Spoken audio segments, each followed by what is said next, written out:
Hi again, everyone. I'm Ollie Matthews. This is the Narcissistic Resistance, and this resistance video is sponsored by contribution from Nella, and here's her story. Hi, Ollie. I'm requesting this as a private video, but if you think there's something in your response that would be valuable to others, feel free to put it on the channel instead. I've donated something to the channel.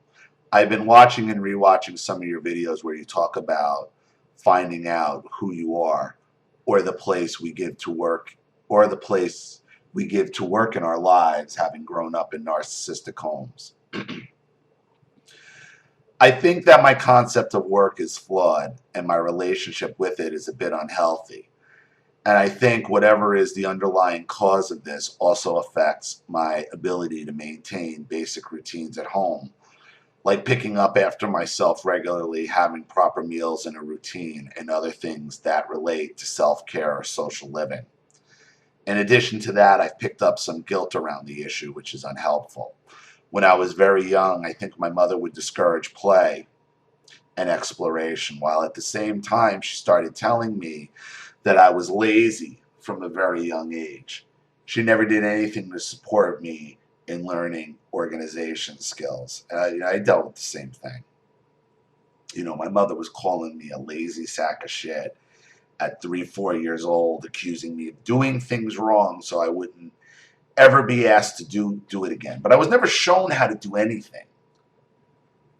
Just yelled at and called lazy, to the point where you just shut down and you escape into your own head.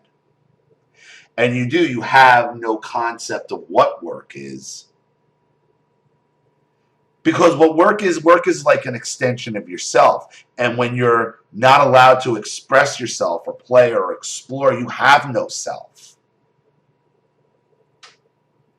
So you start going into professions that you think are safe from attack from your abuser, is the conclusion I've come to of when you grow up a shell, when you grow up this blank slate, locked in your own head, stone-faced, dead-eyed, more concerned just warding off the attack, but you have no concept of who you are, what you are, because you haven't developed anything. You've developed no social skills. You've developed no ability. You have no social skills within yourself because you don't know who you are. You're just this floating entity almost.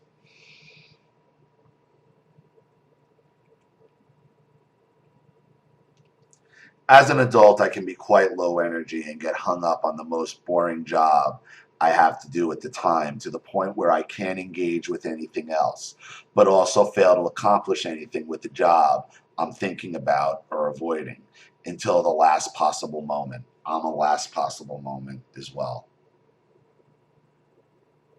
because you don't really want to be doing it. You have the ability to do whatever you want to do. It's not an ability, and that's the frustrating part, Nella. It's not a lack of ability, it's a lack of desire to really do it. Because you haven't figured out what it is in life you really want to do, who you are and what you want out of life. Do you think this is purely the result of growing up around narcissists, or could there be something else causing this? Is it my perception that that is itself the problem? No. It's absolutely a reflection of your mother. Growing up in a protective bubble. Never figuring out who you are or what you wanted in life. That's what it all relates to. I think that doing something that you are really passionate about is one answer. But I also agree with the advice that you should do what you are good at for money and pursue passions as a hobby. But I think my problem is more basic than that. It is. Look, if you came from a normal background, Nella, without the bullshit you've had to endure in life and the point that you are in your breaking contact and what's going on in your life, you know, you're the victim of narcissistic abuse. Okay, so you're not just some guy who's just looking, some person who's looking for a midlife crisis, change a life. No, no, no. You're at a point now where you're in an age where you're realizing, like, I want to do stuff that I'm passionate about, that I care about, and it's more than about money. You can do both. You can do both, but obviously, if it's what you're doing is about the money and you're making money at it and you're not happy right now, then what's the point? You're never going to be happy doing it. Your mind's already, subconscious mind's already telling you this sucks. I don't want to do it. That's why you're putting it off till the end. Nothing is going to change that. No perception is going to change that. Because the inner you is trying to come out. You're trying to figure out, like, hey, I want to do something else, something that's meaningful.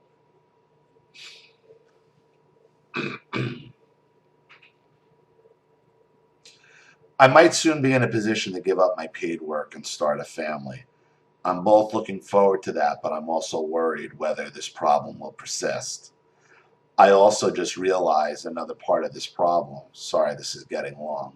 Again, it relates to my mother. She made sure I pursued a career-oriented education, I think through a combination of her own regrets, her wish to make me useful, and her ironic jealousy of the fact that I was a clever person born to a relatively rich family.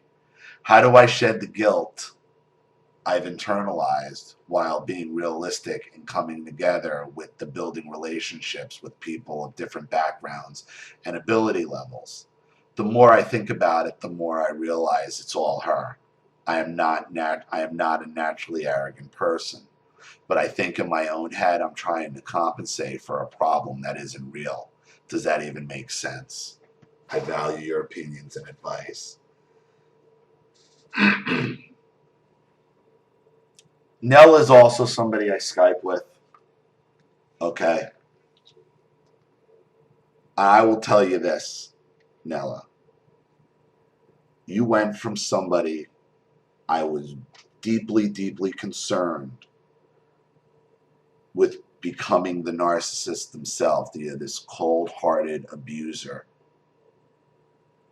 to realizing in one weekend when you finally decided this has got to end, there's no you became such a different person.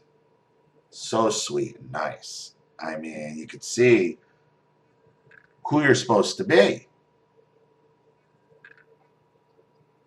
So, no, it's not, it is all your mother. And I'm realizing that other person is not you, that's your mother projecting through you. Somebody you don't want to be, somebody who makes you miserable. Okay? The guilt you are internalized isn't your guilt, it's her guilt. It's her guilt that I don't even think she feels. You know she doesn't feel.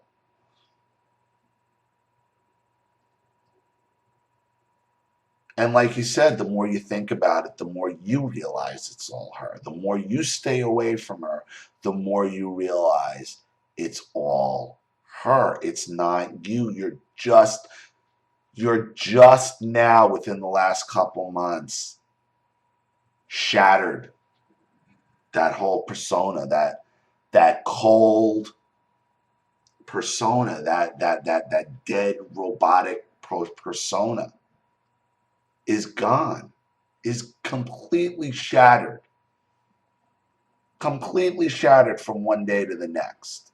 After you went no contact, completely shattered.